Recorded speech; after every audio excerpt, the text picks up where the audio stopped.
General Ahmed Sharif, thank you very much for joining us in this interview. Let me begin where it ended. Do you think this ceasefire would hold? Pakistan Armed Forces are a professional armed forces, and we adhere to the commitments that we make. And we follow in letter and spirit the instructions of the political government and the commitments that they hold. So, as far as Pakistan Army is concerned, Pakistan Armed Forces is concerned, the ceasefire will hold, is holding. And there have been confidence building measures in communications between both the sides. However, if any violation occurs, our response is always there and then, but it is only directed at those posts and those positions from where the violations of the ceasefire happen. We never target the civilians, we never target any civilian infrastructure. That's the way we are. So our message is clear. We are for peace. We strive for peace, but if any violation is occurred, any aggression is made against Pakistan, then our response will be very assured, will be swift, it will be improved. India is clearly not interested in restoring the Indus Waters Treaty, and Pakistan described it as an act of war. As an army, what your role would be here? I think the government of Pakistan has made it absolutely clear. There is nothing more for the army to say. I can only say that it is some madman who can think that he can stop water of 240 million plus people of this country. Dare not, cannot. And what, as an army, what an action you would take in order to make this not happen? You will explain those actions? I hope that time doesn't come, but it will be such actions that the world will see, and the consequences of that may be felt for years and decades to come. Nobody dare stop water of Pakistan. What is difference in 2025 conflict from the previous conflicts with India? What's new in this conflict? I think first thing that is new is that it was, as far as the Indians are concerned, they built this conflict on pack of lies. And starting from the Pahalgam incident, post that, if you see, not a shred of evidence, not to date. 2-3 days ago, the Ministry of Foreign Affairs has categorically come and stated that the investigations of the Pahalgam are still going on. So, an aggression, blatant aggression against the children, against the innocent citizens of Pakistan, women, elderly, destruction of mosques, desecration of Holy Quran. On what? On sheer allegations backed up by nothing. So first, it is based on pack of lies.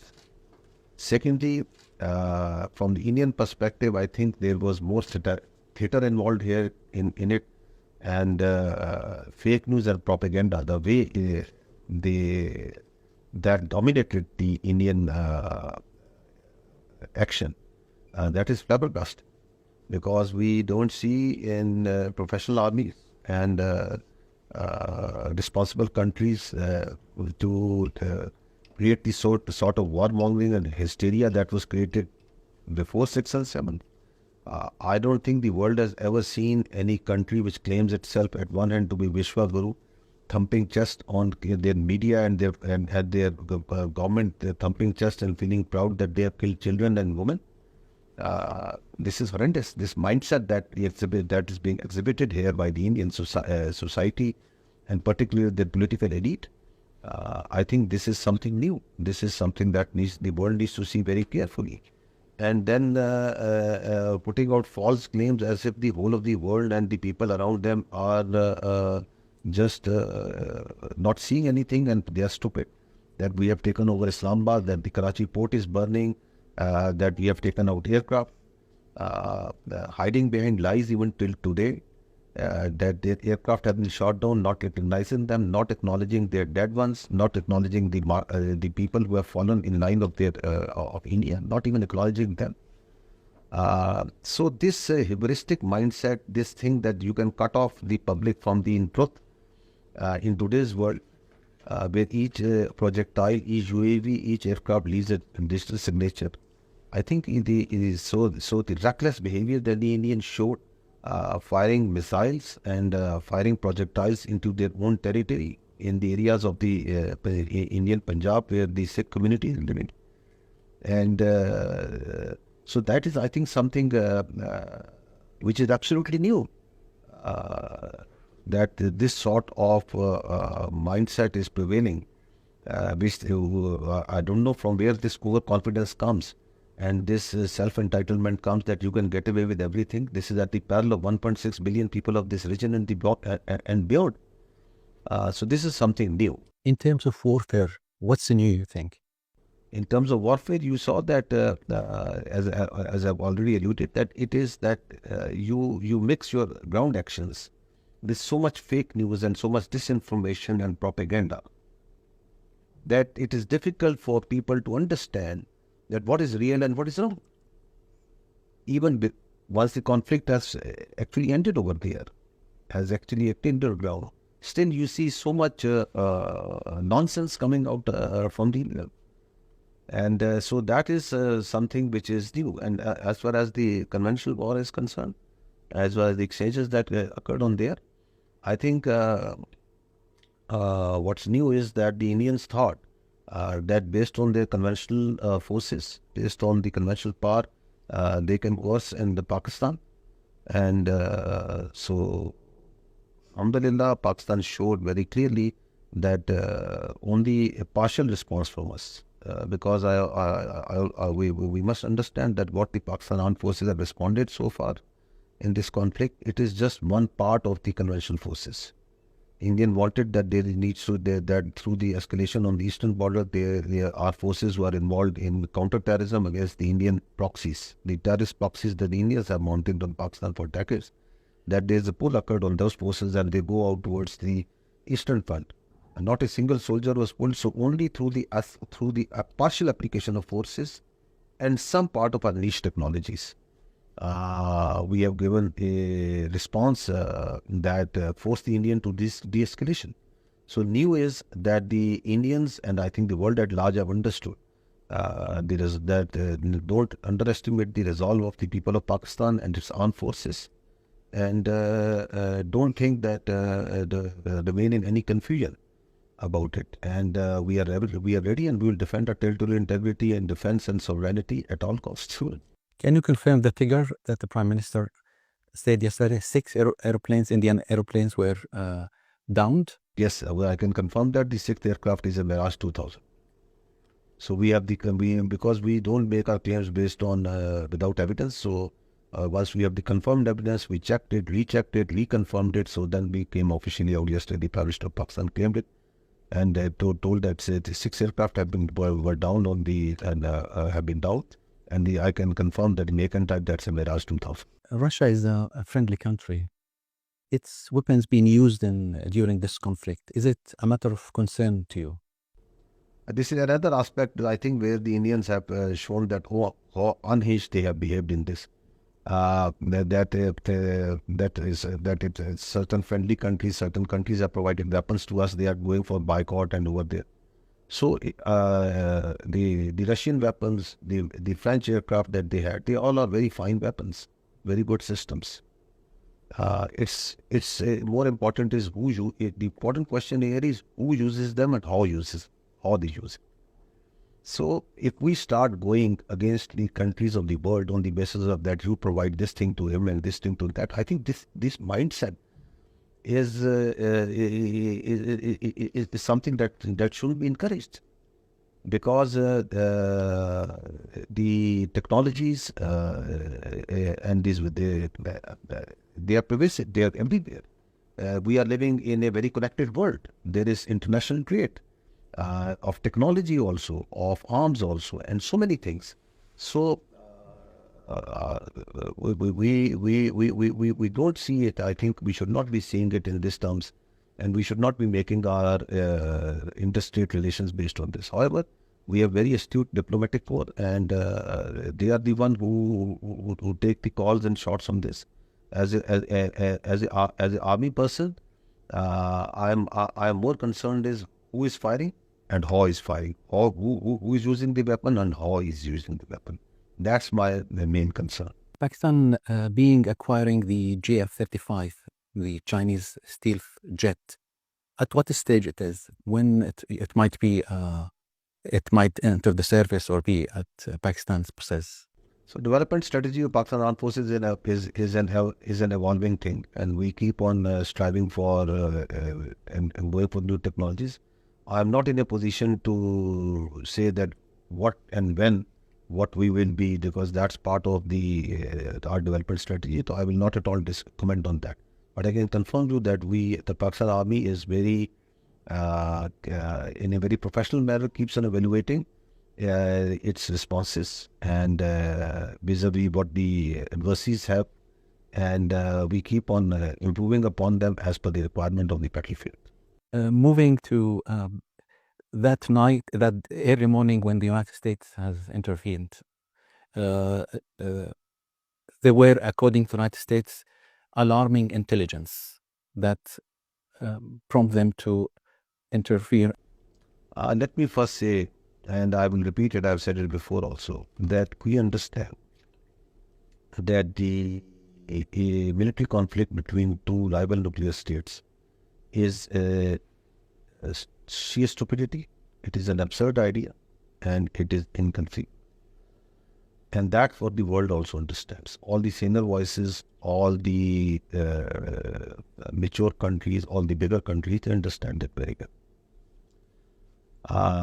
I don't have the specifics because of the how the diplomatic and very very hectic diplomatic exchanges that were going on, because that's where the Ministry of Foreign Affairs is privy to that, and they are it's what they can only comment on that. I can tell you that as during this whole conflict, this military conflict, marka hai, the escalation control was with Pakistan, and Pakistan, despite the reckless, very aggressive and very I would say immature behavior, and the way the Indians were going on right from 22nd of May of post-Pahalgam, Pakistan acted in a very responsible manner. If you see, on the night of 6th and 7th May, once they blatantly violated Pakistan territory and they attacked the innocent civilians, they hit the mosques in Pakistan. The Pakistan Air Force and the Pakistan Armed Forces reacted back in a very responsible manner. We only targeted and hit the aircraft, those aircraft which were part and which were used to hit the civilian infrastructure and in the civilians, including the children. We could have taken out more, but we showed restraint. They then went into further frenzy, domestically and internationally. More chest thumping. And then they started sending these swarm drones. We neutralized them. We took them out. They fired a missile, a projectile into Pakistan. We took it out. So we were behaving very, very in a responsible manner, maintaining the escalation. And once, on 10th of May, we responded. And before the 10th of May, before our response, they fired multiple missiles at our bases. They were trying to send a message to Pakistan that don't go for your retribution. They thought that they can unilaterally come, they can kill the innocent civilians, children, women. 22 women and children of Pakistan are dead. They have embraced shahada to this reckless aggression. And they thought that Pakistan will not respond, and they send missiles on our bases. What they were trying to tell us, they were trying to deter us, forgetting that you can only deter who can be deterred. Pakistani nation, the people of Pakistan and its armed forces has never and will never bow down to coercion and aggression and Indian hegemony. Absolutely, we were clear on that. So we responded on the morning of 10th May with the will of Allah. bunyanun marsus. It was a measured, calibrated, proportional response. It was not the full application of our conventional forces. It was a partial response.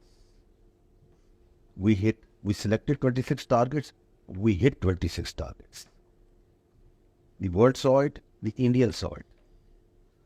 And then it was the Indian defense spokesperson who came publicly on the morning of 10th of May and said that we asked for de-escalation if Pakistan is ready. So of course we are a peace-loving country. We prefer peace. So that's how we were the one who were controlling the escalation.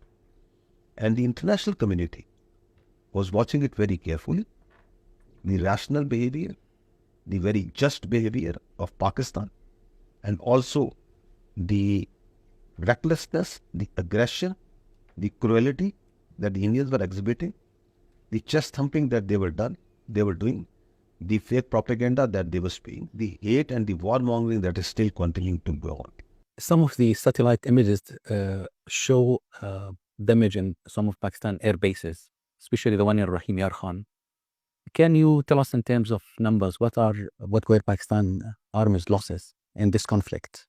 So another thing that you must have seen, that the Pakistan Armed Forces and the Pakistan as a state has been very transparent about this conflict. And that comes from our culture and the ethos that the Pakistan Armed Forces follow. We have been facing the war on terror for 2 decades, more than 2 decades, because of the Indian-sponsored terrorism. We have never hid our losses. I can give you a very clear figure. Since January 2024, there have been 3,700 terror incidents in Pakistan. We don't hide them. There have been, I think, more than 2,500 Pakistanis who have been maimed for life, lost their limbs. We don't hide them. There are more than 1,300 of the civilians and soldiers who have lost their lives, shaheed. We don't hide. We are a battle-hardened army and a battle-hardened. So, if you saw this conflict from the day one, on 6th and 7th night there were these ghastly attacks. On 7th morning, the media and international media, we took ourselves to all these so-called alleged terror camps everywhere. Murid ke, Bahawalpur, Muzaffarabad, everywhere. And we showed the media, you tell us where are those terror camps. You tell us that are these the mosques, are these the seminaries where the students and the women, and are these not civilian houses that were hit? Similarly, we have come very clear. We have counted our shaheeds. We are mourning them. We are remembering them. We are honoring them. 40 of our civilians of Pakistan have lost lives. 22 of them are women and children. We have lost 12 brave soldiers of Pakistan from Pakistan Air Force and Pakistan Army. We have declared each and every loss. Once the Indians fired the missiles on Pakistan the night of 9th and 10th, the one you are alluding, I personally came immediately on national television and I declared, rather than hiding anything, that Indians have done yet another aggression. They have fired missiles RRPF bases. We named those bases. And after, interestingly, once they have got the message, they have got our just swift retribution on the morning of 10th May, and once they were running around and asking everyone to de-escalate and asking that we should go on a ceasefire, at that time, in the coward manner, in the character that the Indian armed forces have, they fired yet another salvo at the Bulari and Jakbapad, those bases. Why? Because they have understood, they have understood that how much heavy damage they have taken, and they wanted for their public to tell that we have also scored something. That was what they were trying to do. At the same time, while they were trying, they were saying that we want to talk. So we never hid it. We lost our squad leader in that attack. The only damage that has occurred, not the specific damage, and I've already said it, yes, the damage has occurred to infrastructure. And such damages in military conflict, in wars, are supposed to be taken and absorbed. All these bases, there are protocols, there are methods, there are ways through which Pakistan Air Force immediately sets these bases operational. They are all operational. There was one minor damage to one aircraft that is being repaired and it will be in operational. Actually, what the Indians, by creating this high post this conflict about these damages, is that they want to divert the attention from the embarrassment that they have suffered. We hit them, we targeted at those 26 places. We targeted their very prized air defense assets. We took down their 6 aircrafts. We took down their niche technologies. They thought that they had very good air defense. We hit them right where this air defense system was. So, whatever comes from the Indian propaganda and their Indian side, we have stopped giving it much attention. Because a media, a country which can fabricate lies minute after minute, which can claim anything, which in a time of conflict shuts down thousands and thousands of websites, Twitter accounts and social media pages, which ask the world not to report about India, which gets sensitive on that if some country has at some time sent us some weaponry that we have bought and we are using, on that it start getting jumping and start acting like it in a childish, amateurish manner. I don't think that countries can be taken seriously on many accounts. How do you evaluate Saudi Arabia, United States, and China's role in reaching this ceasefire? You see, the role, the very positive and the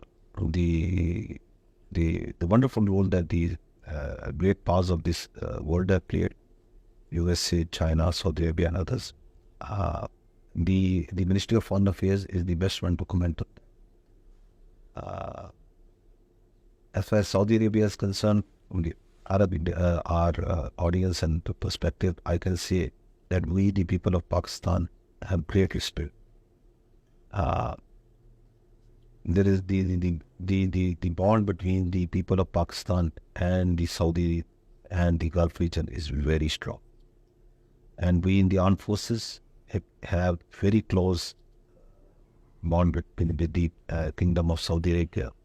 And this is a relationship that is based on respect, that is based on brotherhood, great admiration of the leadership of His Royal Highness Prince Mohammed bin Salman, that is here in Pakistan. And yes, Saudis are our brothers forever. And that's the way and how the Saudis and our other friends acted. This is how the brothers act. So, and I think also, as I said earlier, the world knew that Pakistan is fighting a very just war. And who is at right and who is at wrong? It was absolutely clear as the sun is, that we have been wronged. We are on the right. There was no evidence. We were asking if there is evidence, put it in front of a neutral transparent commission. There was blatant aggression. This is something that the world felt, and he was in feeling to pay. General Ahmed Sharif, thank you very much for your time.